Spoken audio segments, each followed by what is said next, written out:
Hi everybody, स्वागत है आपका आज की वीडियो में। तो कनाडा ने बहुत बड़ी शॉकिंग अपडेट निकल कर वहाँ से सामने आ रही है। वहाँ पे रातों रात इमिग्रेशन के रूल्स चेंज कर दिए गए हैं और इस बार इंडियंस के लिए 1 या 2 नहीं बल्कि 6 बड़े ऐलान किए गए हैं। तो जी बिल्कुल, कनाडा जैसे कि आपको पता ही है कि डायरेक्ट बैक टू बैक ऐलान करता रहा है इंडियंस के लिए, फिर चाहे कई बार वो अच्छे हुए हैं या कई बार बुरे हुए हैं। आज की वीडियो में हम बात करेंगे पीआर, स्टूडेंट्स, वर्क परमिट और फ्यूचर प्लान्स के बारे में, जो कि प्रेडिक्ट किए जा रहे हैं कि क्या चीज़ और चेंजेस होने वाले हैं आने वाले कुछ टाइम में।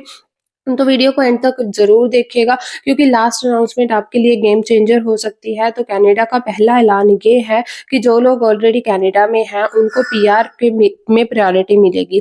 इसमें वो शामिल किए जाएंगे जो कि लोग हैं international students, work permit holders, PGWP candidates. Canada का ये मानना है कि जो लोग काम कर रहे हैं या टैक्स दे रहे हैं या फिर सोसाइटी का हिस्सा बन चुके हैं, उनको पीआर देना ज़्यादा लॉजिकल हो जाएगा।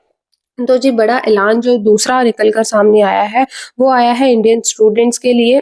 कनाडा ने सिग्नल दिया है कि स्टडी, जॉब या फिर पीआर के पाथवे को जो भी कंटिन्यू करते हैं उनके लिए जेन्युइन स्टूडेंट्स वो कंसीडर होंगे और उनके लिए जो है वो डायरेक्ट पीआर की स्ट्रीम ज़्यादा फास्ट हो जाएगी।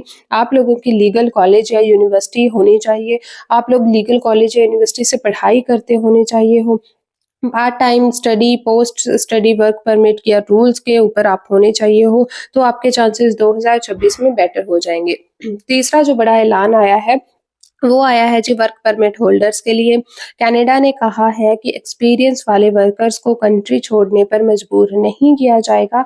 यानी कि आप देखें कि कुछ टाइम पहले बहुत सारे लोग जिनके पास एक्सपीरियंस था लेकिन वर्क परमिट खत्म हो जाता था, तो उनको मजबूरन जो है वो कंट्री छोड़कर लीव करनी पड़ती थी, उनको अपनी कंट्री में वापस जाना पड़ता था। लेकिन अब ये बिल्कुल खत्म हो चुका है, क्योंकि कनाडा को वर्कर्स की बहुत ज़्यादा ज़रूरत है। तो भी जिनके पास अच्छा खासा एक्सपीरियंस है, आपकी इन डिमांड जॉब में स्किल आती है, और तो आप लोगों को किसी भी मजबूरी के तहत वापस जाना नहीं पड़ेगा अपनी कंट्री, आप वहीं पे कंटिन्यू कर सकते हो। अगर आप लोग इन कैटेगरी में आते हो जैसे कि हेल्थ केयर, और आपके पास हेल्थ केयर का एक्सपीरियंस होना चाहिए, कंस्ट्रक्शन, ट्रांसपोर्ट, स्किल ट्रेड्स, ऐसी कोई भी स्किल आपके पास है और आपके पास वैलिड एक्सपीरियंस है, तो आप लोगों की तो लॉटरी लगने वाली है। तो जो चौथा बड़ा ऐलान ये है कि सीआरएस स्कोर की बजाय ऑक्यूपेशन बेस्ड सिलेक्शन होगी।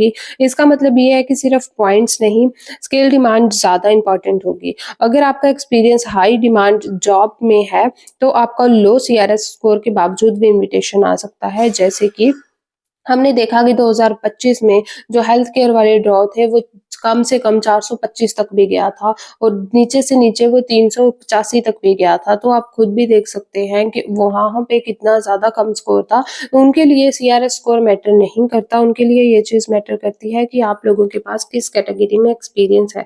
अगर आप अपनी कैटेगरी बदलना चाहते हो या फिर अपनी जो है ना अपनी डिमांड की स्किल चेंज करना चाहते हो, तो आज ही आप जो है डिफरेंट तरीके की इन डिमांड स्किल्स में, ऑक्यूपेशन में जो है वो स्टार्ट कर सकते हो। पांचवा जी बड़ा ऐलान ये हुआ है कि कनाडा से नॉमिनेशन और ज़्यादा फास्ट हो रही है, यानी कि पीआर आप लोगों को ज़्यादा फास्ट मिलेगी, जिसका मतलब है कि Ontario, Alberta, Saskatchewan and Atlantic province में आपको डायरेक्ट जो है वो टारगेट मिल सकता है। सबसे बड़ा ऐलान ये है कि कनाडा का फोकस अब न्यू लोगों से ज़्यादा ऑलरेडी प्रेजेंट लोगों पर है। अगर आप कनाडा में आने का प्लान कर रहे हैं तो 2026 बेस्ट टाइम हो सकता है प्लानिंग करने के लिए। फेक एजेंट्स, फेक न्यूज़ से आप दूर रहिए, जितना ज़्यादा हो सके आईआरसीसी की वेबसाइट पे जाके आप देख सकते हैं। वीडियो अच्छी लगी हो तो चैनल को सब्सक्राइब करना बिल्कुल मत भूलना। Thank you.